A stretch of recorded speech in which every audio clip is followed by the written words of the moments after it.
afternoon and good evening.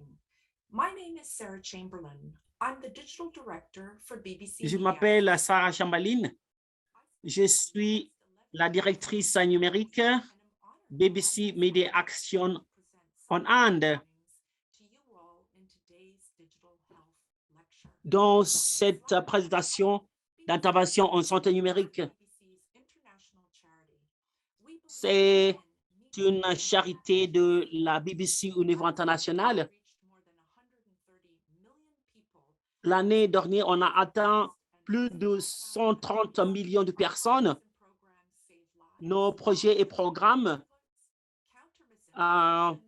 travaillent dans les moyens d'existence, les informations. Et aujourd'hui, je suis avec le docteur Claudia Lopez, Université des Nations Unies, et aussi les contributions de Dr Amnesty Lefebvre de l'Université du Cap en Afrique du Sud. Donc, le plan de présentation, c'est comme au suivant. Et on va vous le dire, c'est quoi. Il y a aussi les objectifs d'apprentissage. Et aussi, quand il s'agit de la conception intentionnelle des méthodologies de genre. Donc, la formation d'aujourd'hui va vous permettre d'avoir davantage de connaissances sur la thématique, avoir peut-être une meilleure connaissance de la conception intentionnelle du genre et des risques de la conception aveugle au genre. Je suis sûr que la plupart d'entre vous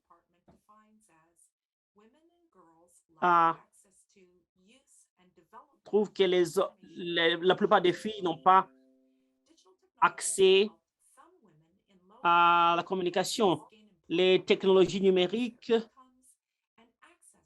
aident à améliorer la vie de ces filles. Donc, pendant la pandémie de COVID-19, et les technologies mobiles et services, il y a des femmes qui utilisent les technologies mobiles pour les informations et l'accès à ces informations. Cependant,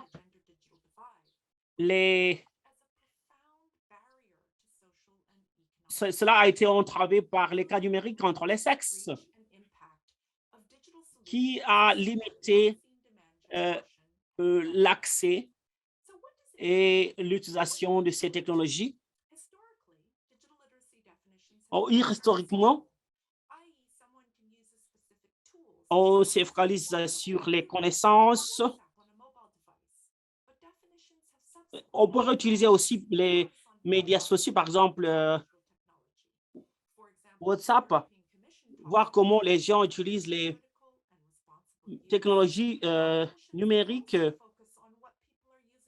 Il y a des définitions qui se focalisent aussi sur l'utilisation de ces technologies. Pour l'utilisation, quand on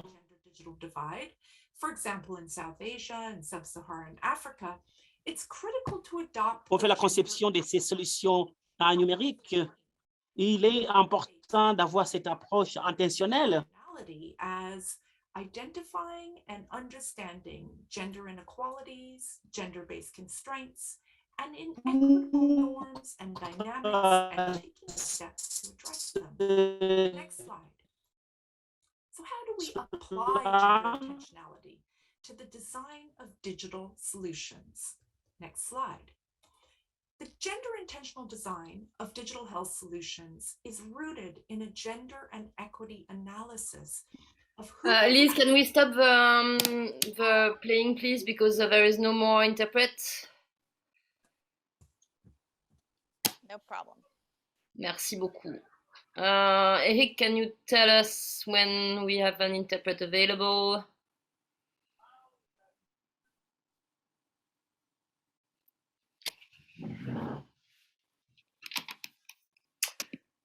Est-ce qu'on a un interprète, hein?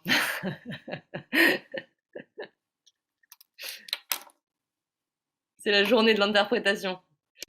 Je pense que dans cette cohorte, nous aurons eu toutes les problématiques Zoom qu'on pouvait avoir. C'est ça qui est génial, c'est qu'on aura tout expérimenté et on a quand même réussi à faire la formation. C'est ça qui est beau. Alors, est-ce qu'on a un interprète?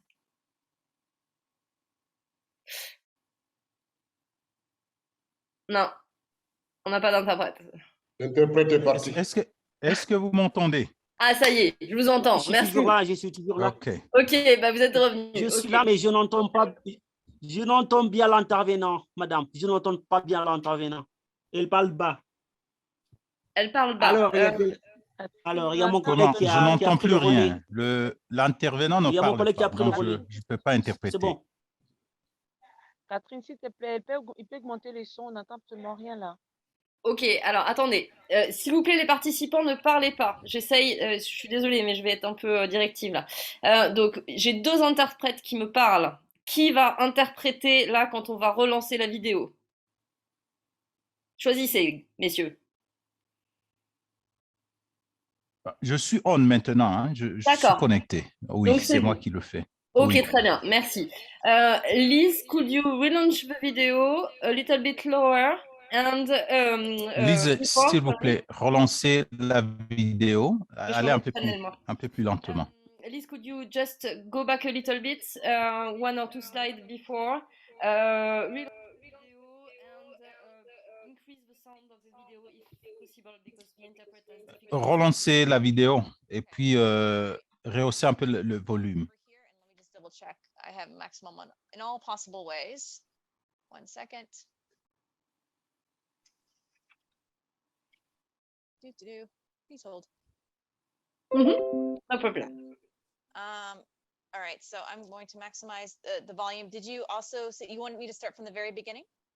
No, just 1 or 2 slides. Here, I think it's okay. Non, relancez seulement 2 diapositives. And present this again.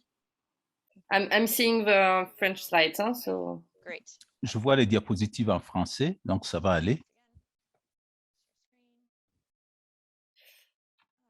I'm going back. Alors, soyez attentifs, nous allons recommencer. Lise est en train de nous préparer ça.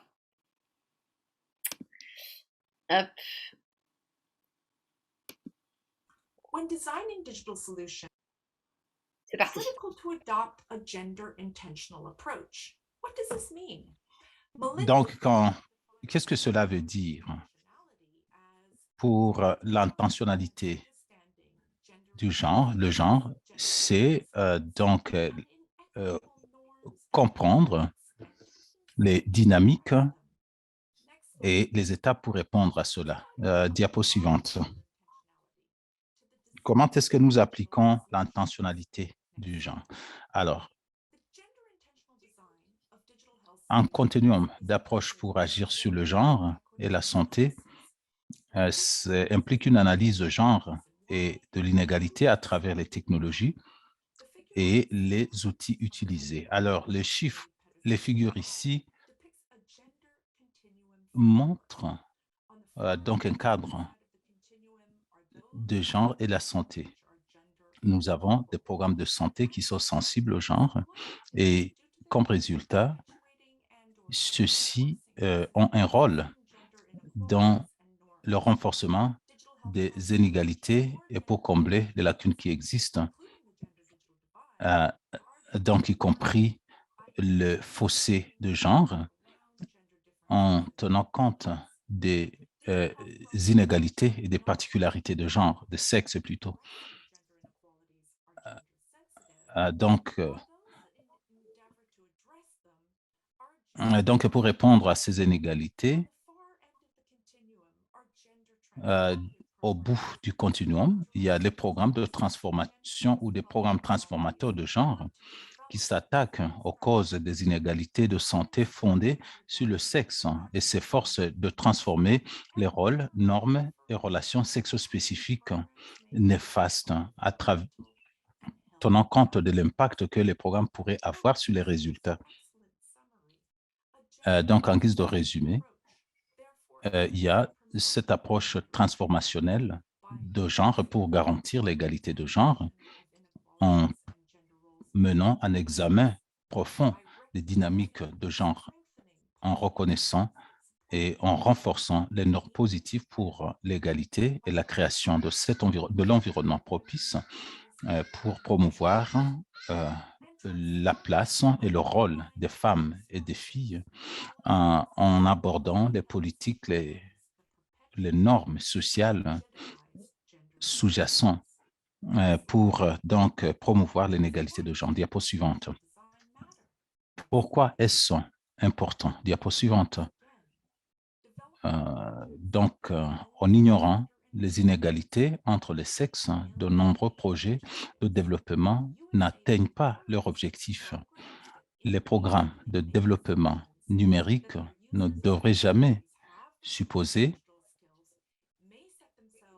que les utilisateurs ou les bénéficiaires ont les compétences numériques nécessaires pour profiter pleinement du programme ou pour comprendre et gérer les risques potentiels impliqués. Donc, si on ne tient pas compte, il y a des pays qui ont des citoyens qui n'ont pas vraiment la connaissance numérique, malheureusement.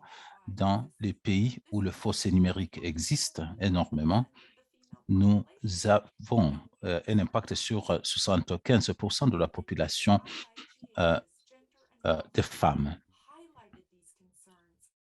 Donc, ces préoccupations ont été soulignées au début de la pandémie par l'ONU, par le hub de l'ONU sur les genres et la santé, et surtout les déploiements des vaccins, la couverture et les faits ou les résultats relatifs donc à la mobilité provenant de COVID. Alors, quelle est l'ampleur de la fracture numérique entre les sexes et l'Inde? En Inde, une étude de cas. Alors, selon le rapport de 2021, 40% des femmes donc dans les pays à faible revenu n'utilisaient pas l'Internet. Et l'adoption de l'Internet par les femmes dans ces pays a malheureusement stagné. Parmi les groupes à faible revenu, donc nous avons l'impact économique de COVID-19 qui a rendu l'accès à l'Internet moins abordable, et surtout donc en Asie du Sud, par exemple, la fracture numérique donc malheureusement, cette fracture numérique s'est élevée à 41%. Donc, nous avons le Nigeria et l'Inde qui partagent quelques statistiques. Pour l'Inde, comme vous le voyez particulièrement, il est à noter que l'Inde a donc les marchés de médias sociaux au monde. Il est estimé que 30% des femmes utilisaient l'Internet mobile, donc 10% de la population adulte des femmes. Ces données proviennent d'un rapport qui présente des statistiques. Et vous pouvez aussi trouver des informations additionnelles sur les médias sociaux et pourquoi donc les femmes sont impliquées dans cette donc l'étude de l'utilisation des médias sociaux par les femmes en Inde. Donc, quels sont les facteurs pour ce qui est de l'utilisation des dispositifs par les femmes? Merci beaucoup, Sarah. Alors, cette diapositive nous montre le cadre conceptuel élaboré par nos collègues et publié récemment donc dans le BMJ Global Health. Nous avons le lien qui vous sera disponible au bout de la présentation. Et donc, je vais vous encourager à consulter ceci. Alors, le travail en Inde se focalise sur les déterminants d'accès et l'utilisation du téléphone portable par les femmes. Et prenons un peu de temps pour parcourir cette présentation. Si nous nous focalisons au niveau du cercle, donc à droite, nous avons le nombre de femmes, donc accès au dispositif, les caractéristiques et les fonctionnalités, donc les compétences numériques, utilisation permise et souhaitée. Donc, même si une femme dit qu'elle a accès à un téléphone, c'est le téléphone de son mari. Donc, peut-être que le téléphone utilisé donc est endommagé, mais est-ce qu'elle peut utiliser ce téléphone pour lire des messages, prendre des photos, etc. Qu'est-ce qu'elle veut faire sur le téléphone? Peut-être est-ce qu'elle aurait des problèmes pour utiliser le téléphone. Donc, ce sont les déterminants que nous pouvons avoir comme les composantes au niveau des ménages et dans le contexte général de la société. Donc, entouré par les attitudes. Ok, l'aîné a 5 ans. Non, l'aîné a 5 ans, celui-ci a 3 ans. Et lui...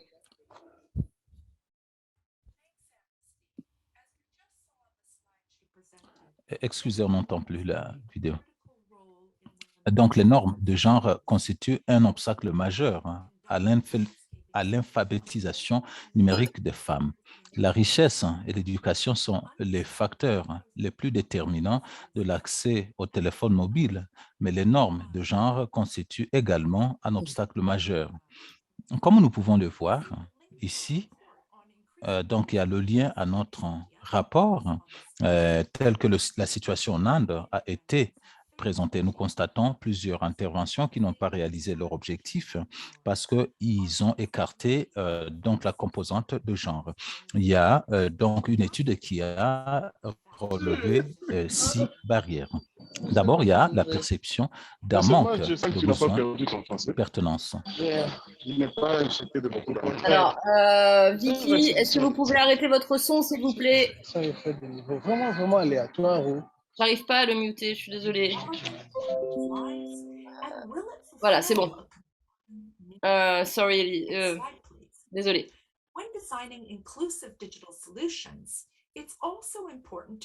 Quand vous concevez des solutions numériques, il faut considérer l'âge des utilisateurs. Comme vous pouvez voir ici, en 2021, seulement 3% des 3%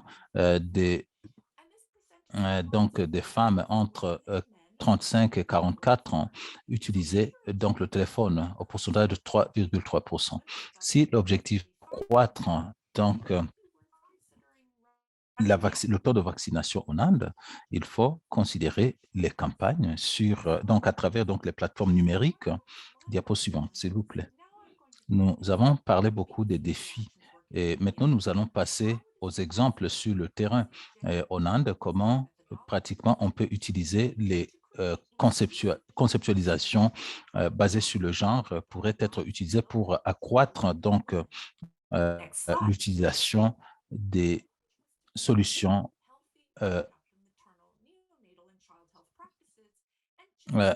donc un exemple de conception équitable et respectueuse de l'égalité des sexes en Inde, promouvoir des pratiques saines en matière de santé productive maternelle, néonatale et infantile. Donc, Kukari livre des informations préenregistrées chaque semaine pour 72 semaines, s'adressant à la fois aux femmes et aux maris, intégrés à la base de données nationales du gouvernement qui enregistre et suit donc les grossesses en Inde. Donc, lors de la transition au Kalkri en 2019, il y avait 10 millions qui avaient suivi donc des présentations de 200 000 minutes de présentation sur la santé.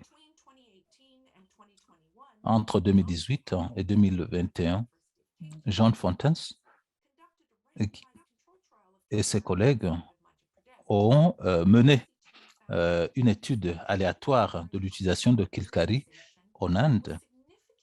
Et donc, l'impact de ceci sur la vaccination était associé à la vaccination accrue des enfants, sur la planification familiale.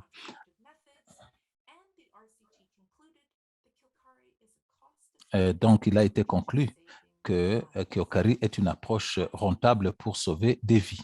Diapo suivante. Je vais maintenant parler de l'échelle, les technologies intentionnelles pour le genre.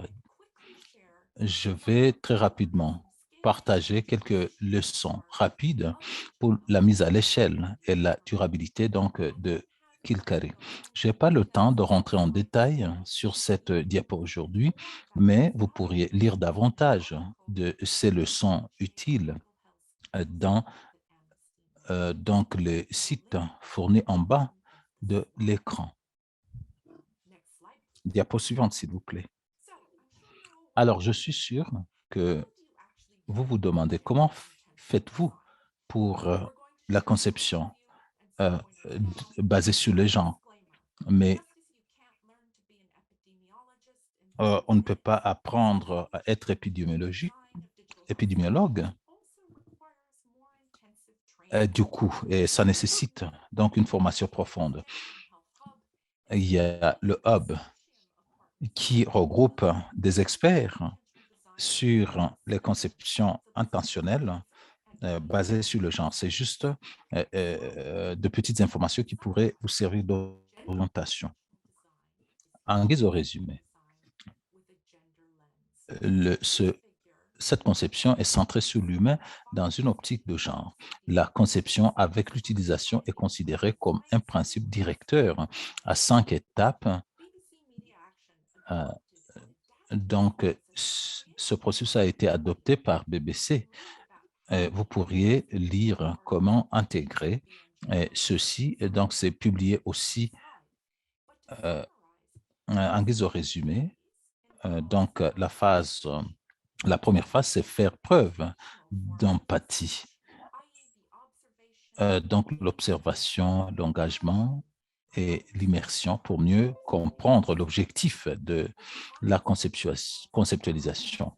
Et puis, nous passons à la deuxième étape pour définir le programme et définir la théorie du changement, pour reconnaître le genre et pour livrer les résultats marquants. Pour générer les idées, pour développer des idées, nous avons une approche multidisciplinaire. Désolé, on a perdu la voix. Nous avons les parties prenantes de la société qui intègrent les idées transformationnelles dans le processus de conception. Et finalement, nous avons la création des prototypes et les essais pour tester l'efficacité des solutions numériques. Maintenant, je vais inviter mon collègue qui va parler de la recherche, non seulement pour les conceptions numériques, mais aussi des étapes à mettre en œuvre. Merci beaucoup, Sarah. À ce stade, nous avons suivi les 5 étapes qui ont été présentées pour donc les activités d'évaluation qui pourraient être utilisées, les activités de recueil d'expérience qui pourraient être considérées pour ce processus. Au niveau de la première étape, faire preuve d'empathie, ça couvre des preuves, identifie des lacunes, suivi donc des entretiens et des observations. Une fois la population cible identifiée, vous pourriez passer aux enquêtes de base pour couvrir toutes les connaissances et les pratiques. Il y a aussi l'accès aux informations à une variété d'utilisateurs impliquant toute autre partie prenante. Donc, pour l'étude de définir, nous utilisons des données d'enquête pour identifier les inégalités d'accès aux soins de santé et donc identifier les obstacles, les éléments déclencheurs et aussi définir les...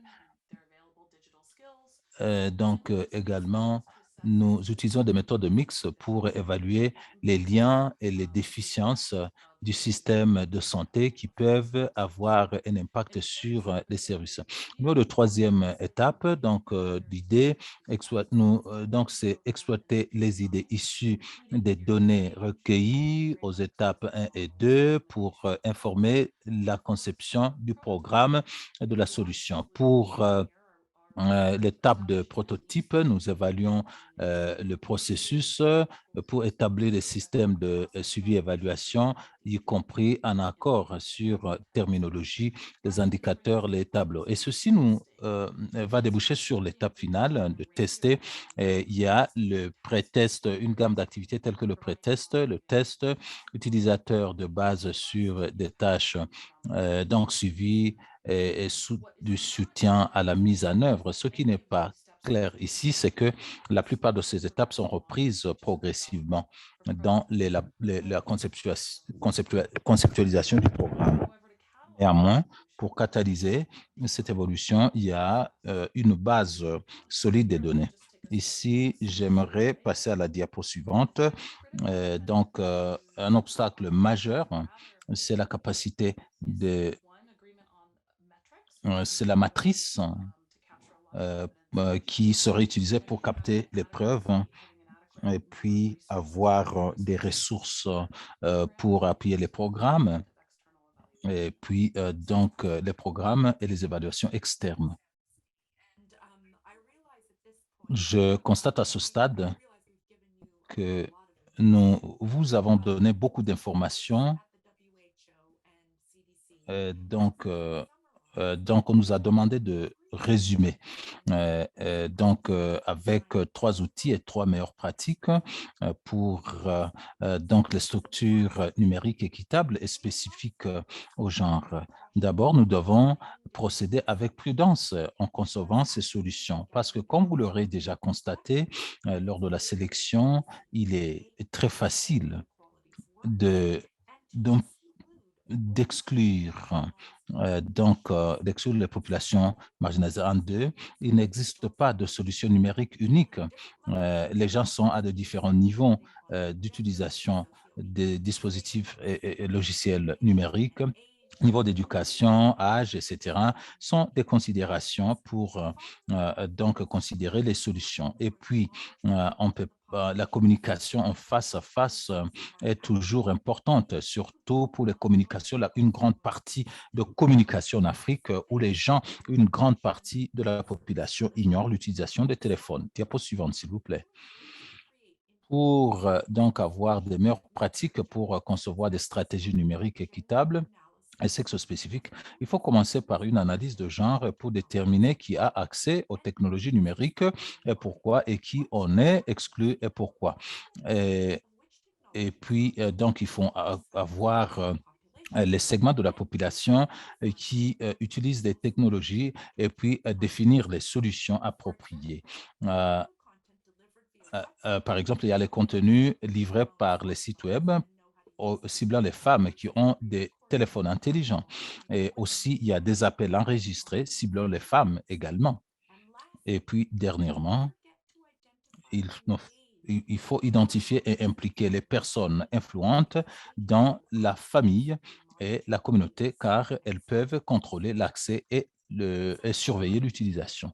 Nous voilà donc à terme de notre présentation. Nous allons vous proposer des étapes pratiques donc pour la conception des stratégies. Diapo suivante. Si vous disposez de peu de temps et de ressources, examinez les données socio-démographiques du recensement ou de l'enquête nationale sur la santé de votre pays, étant pour estimer le niveau. Exemple des sources de données pourraient être DHS et autres. Également, il faut identifier les canaux de communication existants du gouvernement, des entreprises et de la société civile numérique et en face à face sur lesquels vous pourriez vous appuyer. Entreprenez une conception rapide, qualitative et axée sur l'égalité des sexes afin de créer un contenu numérique avec des répondants de vos groupes cibles. Menez une enquête téléphonique, des entretiens téléphoniques qualitatifs pour explorer donc ces informations. Diapo suivante. Si vous disposez de temps et de ressources de niveau moyen, menez une petite enquête primaire pour mesurer l'accès et l'utilisation du numérique, faire appel à un fournisseur numérique sur la base d'un logiciel. Tant que service pour lancer rapidement et facilement des solutions. Entreprenez une conception itérative, qualitative et respectueuse de l'égalité des sexes pour créer des solutions numériques avec des personnes appartenant à vos groupes cibles. Utilisez les données générées par le système pour suivre l'adoption et l'utilisation des solutions. Diapo suivante. Si vous disposez de plus de temps et de ressources, menez une enquête de recherche primaire à grande échelle sur l'accès et l'utilisation du numérique et utilisez l'apprentissage automatique pour segmenter la population cible. Achetez une plateforme de communication numérique directe ou au consommateur pour envoyer le bon message dans le bon format en utilisant le bon canal à la bonne personne et au bon moment. L'intégrer à la base de données gouvernementales qui suit le continuum de soins, y compris la livraison des vaccins. Entreprenez une conception itérative, qualitative et soucieuse de l'égalité des sexes afin de créer des solutions numériques avec des répondants de vos groupes cibles. Utilisez les données gérées par le système et les recherches en face à face pour suivre l'adoption et l'utilisation des solutions. Diapo suivante. Avant de vous quitter, voici quelques références et ressources clés qui pourraient vous intéresser. J'espère que vous avez beaucoup apprécié notre présentation et que nous allons continuer l'interaction. Sur ce, merci et au revoir. Donc, de ma part, merci beaucoup.